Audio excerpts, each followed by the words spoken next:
c'est Benoît de la chaîne Natural Fitness, j'espère que vous allez bien. Alors aujourd'hui, on va voir l'importance du gainage. Alors avant de voir l'importance du gainage, on va rappeler un petit peu de quoi se compose notre ceinture abdominale. Alors notre ceinture abdominale, elle se compose majoritairement de deux types de muscles. Les muscles superficiels, donc que vous allez appeler les tablettes de chocolat, donc qu'on va travailler en faisant des mouvements dynamiques comme ce que vous connaissez habituellement sous le nom de crunch, relevé de jambes, etc. Et vous avez les muscles profonds, donc c'est-à-dire les muscles transverses, ceux que vous allez solliciter par exemple quand vous allez tousser. Donc ça, ce sont les deux types de muscles présents au niveau de la ceinture abdominale. Le problème des habitudes de notre vie actuelle, c'est qu'on va avoir tendance à relâcher ces muscles transverses.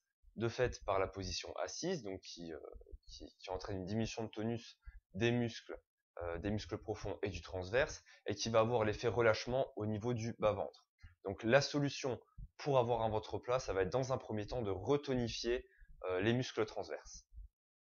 Comment va-t-on justement travailler ces muscles transverses? Avec le gainage. Alors le gainage, ça va vous permettre de redresser votre ventre pour avoir un ventre plat, mais en même temps, ça va vous permettre d'améliorer votre posture et d'éviter les mal de dos et toutes les petites pathologies qu'on peut avoir liées à la position assise.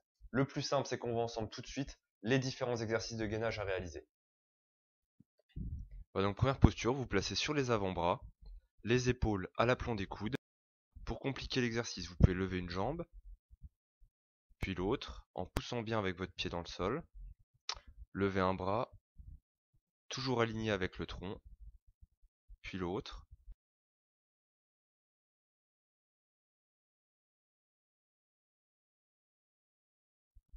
Ensuite, passez en appui sur les mains en position de pompe.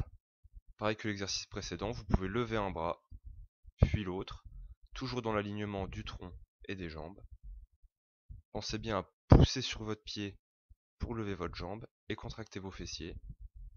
Vous pouvez également accumuler deux exercices en levant un bras puis une jambe.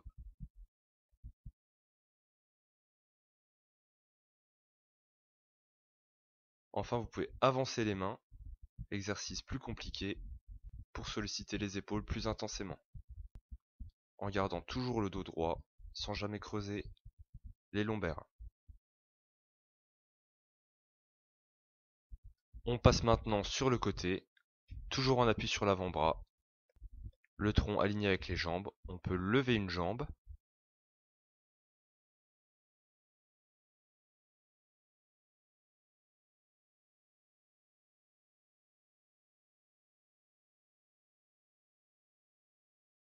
on peut ensuite, pour augmenter la difficulté, se placer sur une main.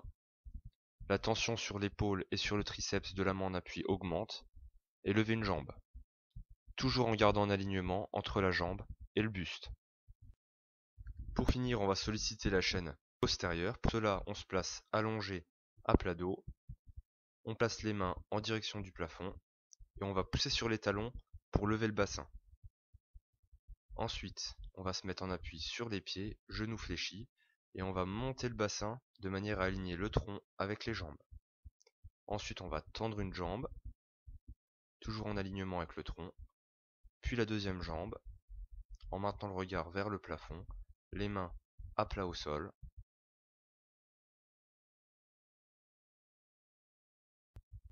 Ensuite, on se met en appui sur les coudes. On va également pousser sur les talons pour lever le bassin. On sent que la tension dans la chaîne postérieure est plus importante. Enfin, on appuie sur les deux bras. On peut lever une jambe, puis l'autre, tout en maintenant les jambes alignées avec le buste. Et enfin, on peut basculer les épaules vers l'arrière pour augmenter la tension sur le haut du corps.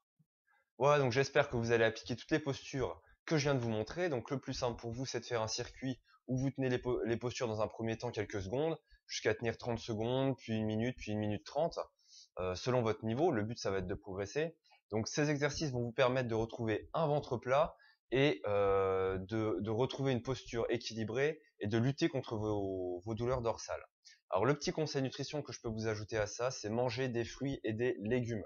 Les fruits et les légumes vont vont vous permettre de lutter contre l'acidité de votre corps Et l'acidité de votre corps, c'est en fait ce qui va faire gonfler vos intestins et donc votre ventre. Donc mangez des fruits et des légumes pour lutter contre cette acidité.